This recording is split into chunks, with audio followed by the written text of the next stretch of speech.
martial arts instructor in Los Angeles. When her sister, who is a journalist, goes missing in the Philippines, Suzanne travels all the way around the world to look for her. However, once in the country, Suzanne finds that the local mafia is running a huge racket of drugs and arms under the garb of their martial arts tournament. When her sister is found dead, all hell breaks loose as Suzanne goes on a rampage seeking revenge against her sister's killers.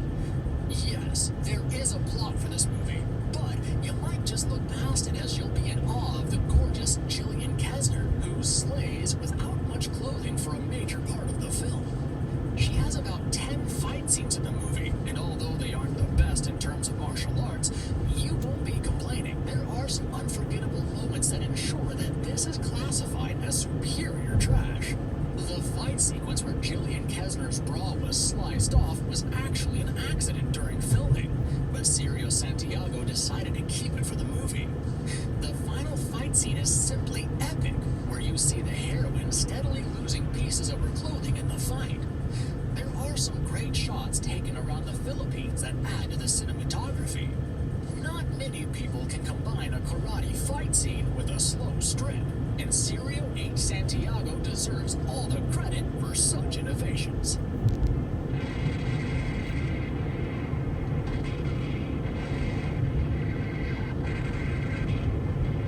The Mothers, 1976. This story is as bizarre as it gets, but we suppose the allowance level is pretty thick when it comes to B-movies by Sergio H. Santiago. The Mothers is about a group of female pirates. One of them, Kelly, has lost her sister, who is stuck in a gruesome prison camp. The other pirates go on a daring mission to rescue the young girl from one of the deadliest prison camps that you will ever find. You know a film isn't meant to be trash when it manages to impress the versatile director, Quentin Tarantino. He liked the execution of the preposterous story that's on offer and thoroughly enjoyed the final product. That being said, we must admit that a plot that comprises a band of female pirates and a daring rescue mission isn't very convincing given the circumstances.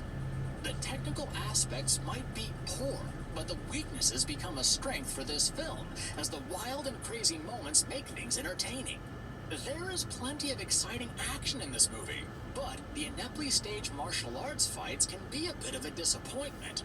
However, all of your complaints will be addressed in the engaging climactic scenes that see a fair bit of grueling action. The cast is led by Jeannie Bell, who has made a few appearances in blaxploitation flicks like TNT Jackson. She does a wonderful job with good support from the other actresses. While this movie is no cult classic, it certainly is a fun diversion that can lighten up your day.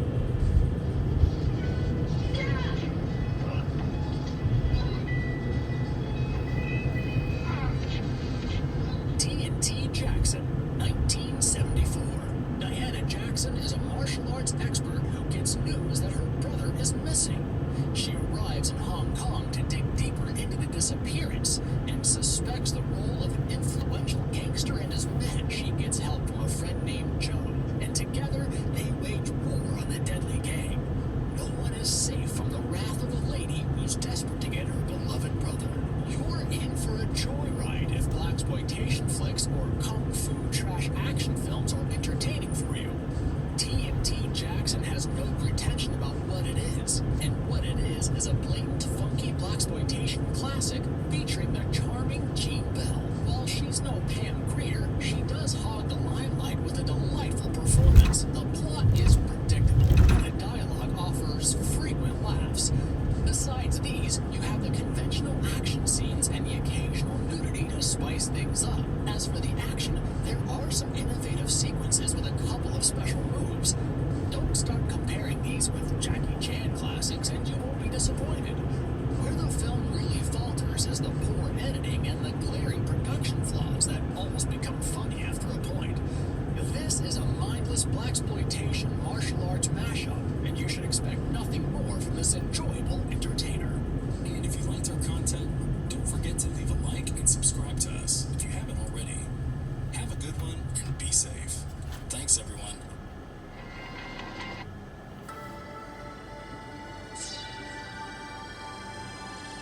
Hey guys, welcome to the Liberal Hive Mind, a channel solely focused on exposing the abundant hypocrisy of the left. Alright, so the news cycle just got real complicated. I'm recording this video yesterday, obviously you guys are seeing it the next day. That's the way that I have to operate my YouTube channel, considering all of my videos need to get reviewed, of course, by the YouTube Gestapo. And because of that fact, yesterday I made a video of the president standing his ground and refusing to sign the stimulus package. And of course, as that released, he had later signed it that day after I had recorded the video. I still released the video because I thought a lot of the points that I made were still valid. And so a lot of people are projecting a whole lot of negativity that the president folded, he caved in to the establishment and signed the bill. But it's a whole lot more complicated than that. Here's the thing, the president might have a secret ploy here. He might have a trump card, so to speak, a piece up his sleeve, or at least he's trying the best that he can with the hand that he's dealt. Of course, we spoke about it last time, that the establishment does this all of the time. They put the president between a rock and a hard place, putting him in a position where he feels as though he only has one option, and that one option is to sign the bill. They waited until the last moment. They waited to Christmas. It's either sign the bill filled with pork, or millions of Americans are going to suffer and lose their benefits. And even with that said, my perspective was the president shouldn't sign it. I think most people have that same perspective. But here's the thing. Did the president really cave in by signing the bill? Potentially, but I also think not. And so I'm going to explain everything to you guys. But before we get into any of it, please make sure to leave a like, comment, subscribe, share the video as much as possible. We are still shadow banned by the YouTube algorithm, hidden from non-subscribed viewers. Now with that out of the way, let's roll the tape. Alright, so what I just said there is important. Did the president cave in? Did he fold? It's not really that simple. The first thing is, technically the president could not veto that bill. The Senate passed that bill with such a high majority that it's essentially veto proof. The president couldn't stop it. And so essentially what he did was invoke the Impoundment Control Act of 1974. And so here's the president's plan. First, let's read his statement. Statement from the president on December 27, 2020. As the president of the United States, it is my responsibility to protect the people of our country from the economic devastation and hardship that was caused by the China virus. I understand that many small businesses have been forced to close as a result of harsh actions by Democrat-run states. Many people are back to work, but my job is not done until everyone is back to work. Fortunately, as a result of my work with Congress in passing the CARES Act earlier this year, we avoided another Great Depression. Under my leadership, Project Warp Speed has had tremendous success. My administration and I developed the vaccine many years later, ahead of wildest expectations, and we are distributing these vaccines and others soon coming to millions of people. As president, I have told Congress that I want far less wasteful spending and more money going to the American people in the form of $2,000 checks per adult and $600 per child. As president, I am demanding many rescissions under the Impoundment Control Act of 1974. The act provides whenever the president determines that all or part of any budget authority will not be required to carry out the full objectives or scope of programs for which it is provided, or that such budget authority should be rescinded for fiscal policy or other reasons, including termination of authorized projects or activities for which budget authority has been provided. The president shall transmit to both House of Congress a special message describing the amount to be reserved, the relevant accounts, the reason of rescission, and the economic effects of the rescission.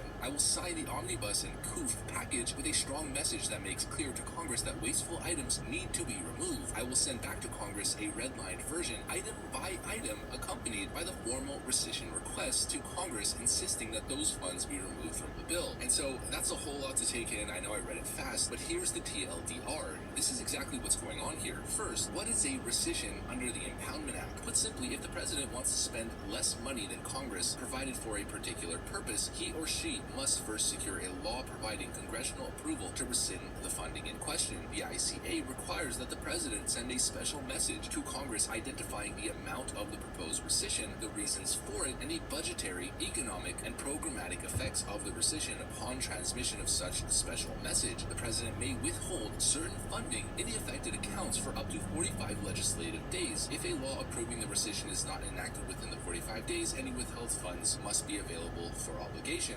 And so here's the thing. The president has a plan, which some say it's a long shot, some say it's not going to work, but it's pretty much the only plan. It's the best plan at this point. And the TLDR, to put it in layman terms, is so the bill passed the House with a vote of 359 to 53, a massive majority. It then went to the Senate, an absolute supermajority, 92 votes to 6. 67 is a supermajority, and Congress can override a veto by passing the act by a 2/3 vote, meaning if they have 67 votes plus, they can override the president's veto. And so the president had to sign the bill, guys. 92 senators voted for it. And so now what the president's going to do is attempt to rescind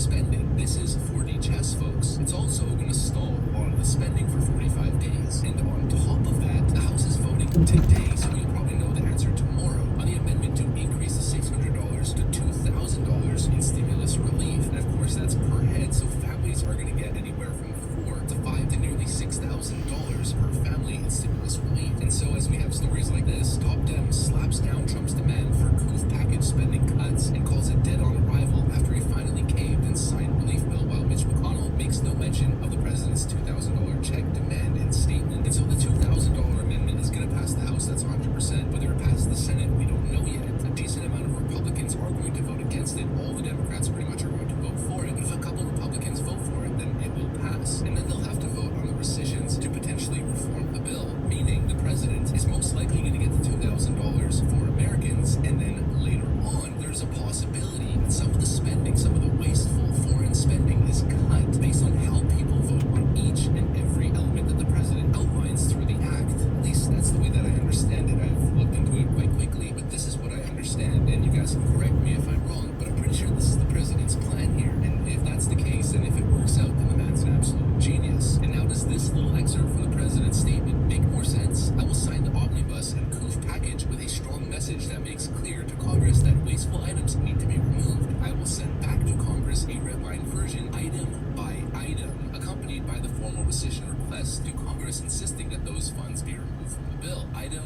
by item, friends. Not to mention, he also says this. On Monday, the House will vote to increase payments to individuals from $600 to $2,000. Therefore, a family of four would receive $5,200. Additionally, Congress has promised that Section 230, which so unfairly benefits big tech at the expense of the American people, will be reviewed and either be terminated or substantially reformed. And so he's also putting pressure on Congress to reform